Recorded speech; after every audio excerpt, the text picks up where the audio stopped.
Hey everyone, welcome to this explainer. Today, we're tackling something pretty incredible called the awakening arc.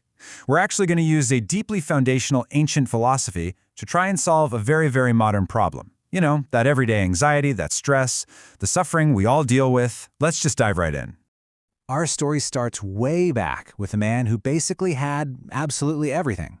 I mean, just picture for a second the most total comfort and absolute security you can possibly imagine.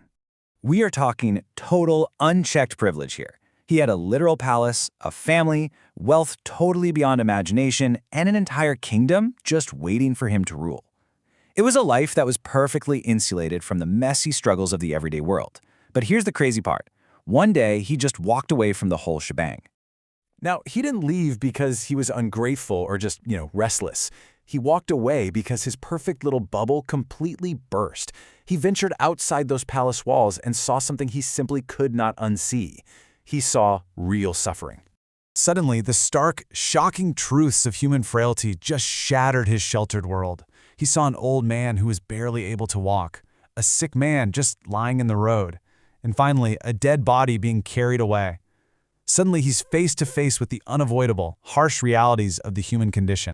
And that right there sparked a realization that didn't just change him, but honestly, it changed human history forever. Because the crucial takeaway for him was this: no amount of wealth, no comfort, no pleasure could ever protect anyone from this exact same fate. Privilege literally cannot stop suffering. Now, this man's name was Siddhartha Gautama, and what he figured out after years of searching, well, it became what we all know today as the teachings of the Buddha.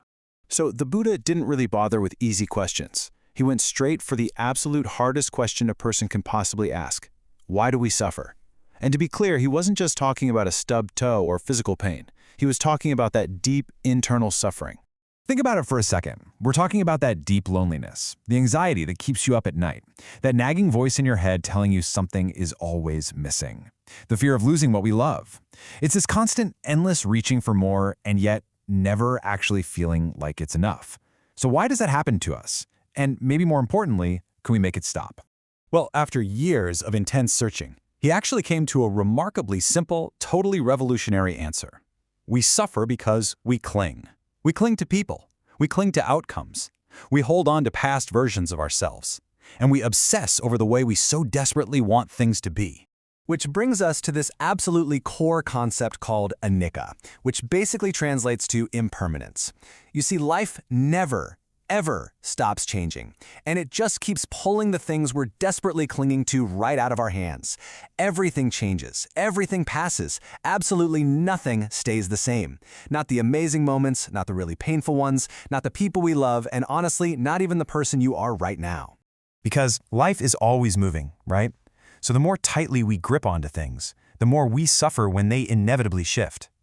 It's like trying to freeze a moment in time that was never meant to last.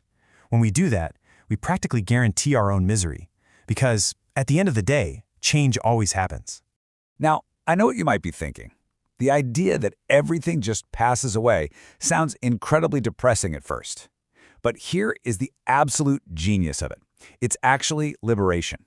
Because once you truly, deeply accept that everything is temporary, you finally stop spending your life fighting a battle you literally cannot win. You just stop fighting the natural flow of reality. And when you drop that resistance, that's when you experience real presence. You start to actually enjoy what is here right in front of you as it actually is. Not some idealized future version of your life and not some nostalgic memory of something that's already gone.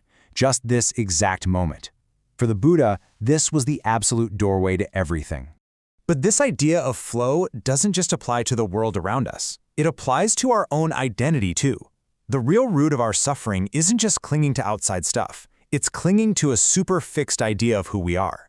You know that voice in your head saying, I am just this kind of person, I always do this? Well, he called that the illusion of self. The truth is, you are far more fluid and changeable than you probably believe. You aren't a fixed thing, you're a process. Always moving, always becoming. And man, when you finally let go of that rigid story you tell yourself, you become completely free to grow. Which naturally brings us to one of his most powerful, practical teachings. The mind is everything. What you think, you become. Listen, this isn't just some abstract pie-in-the-sky philosophy. This is the everyday, very real reality of that constant internal voice chattering away in your head. Let's just compare two different mental states. When that internal voice spends all day obsessing over what's wrong, what's missing, or what might go wrong tomorrow, what happens? You feel anxious, right? Heavy, totally exhausted. But switch it up. When your inner voice spends its days noticing what is actually good, what's working, what's already right here in front of you, you instantly feel lighter, calmer, just more alive. It's the exact same life, just a completely different mind. The Buddha basically concluded that the quality of your life isn't actually determined by what happens to you. It's determined almost entirely by the mind and the specific tone of that internal voice that you bring to whatever happens to you. And that leads us straight to how we actually speak to ourselves. Let's be real. Most of us are our own absolute harshest critics. We punish ourselves with this brutally harsh inner voice that we would literally never use on a friend or someone we love. The Buddha saw this as completely unnecessary suffering. His ultimate antidote? Metta, which means loving kindness. But here's the catch. He said you absolutely must start with yourself first. It actually begins with just a few ridiculously simple phrases that you say silently to yourself. Let's just walk through them really quick. May I be happy. May I be healthy. May I be at peace. And you don't do this because you're perfect or anything. You do it simply because you're human, and you deserve your own compassion. The crazy thing is, once you can genuinely offer that kind, soft voice to yourself, extending it out to other people becomes incredibly natural. And speaking of other people, how we deal with them is captured so beautifully in this one specific story. So a man comes up to the Buddha one day and he is just absolutely full of anger. Just imagine the tone of this guy's voice. It's loud, it's insulting, it's criticizing. He's desperately trying to provoke some kind of reaction. Honestly, it sounds a whole lot like our own harsh inner critic, right? But the Buddha? He just sat there and listened calmly to the man's angry voice. When the guy finally runs out of steam, the Buddha looks at him and asks this downright brilliant question. If someone offers you a gift and you refuse to accept it, who does the gift belong to? The angry man just sort of blinks and replies, well, to the person who offered it. And the Buddha just nods and delivers this unbelievably powerful realization. He says, then I refuse to accept your anger. It remains yours. I mean, wow. That one short story contains an entire philosophy on life. Other people's anger, their harsh voices, their passing judgments. You don't have to accept any of it.